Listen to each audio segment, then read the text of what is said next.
আপনাদেরকে আমি ধানের শীষের পক্ষে ভোট চাইব। আমি কেন ভোট চাইব? আর আমি নাজমা আপনাদের কাছে ধানের শীষে ভোট চাইলে আপনি কেন দিবেন? ঠিক না? আপনি ভোট দিবেন।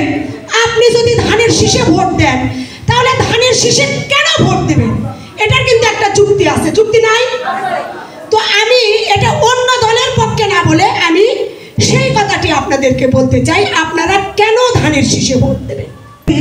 ৭৮ সালে যখন শহীদ রাষ্ট্রপতি জিয়াউর রহমান যখন শাহাদত বরণ করেন, এই বাংলাদেশের যখন মানুষ দিশাহারা হয়ে পড়ল যে এই বাংলাদেশকে কে নেতৃত্ব দেবে, এরশাদ যখন ঘাড়ে চেপে বসছিল তখন কিন্তু বাংলাদেশের প্রয়োজনে বেগম খালেদা জিয়াকে রাজনীতিতে আনা হয়েছিল।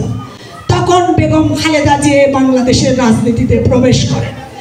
বেগম খালেদা জিয়া রাজনীতিতে প্রবেশ করে উনি প্রথমে যে কাজটি করেছিলেন সেটি হচ্ছে আপনাদের ভোটের অধিকার ফিরিয়ে দেওয়ার জন্য ওই স্বৈরাচারী এরশাদের বিরুদ্ধে উনি আন্দোলন করে সর্বপ্রথম বেগম খালেদা জিয়া বাংলাদেশে গণতন্ত্র প্রতিষ্ঠা করেছেন।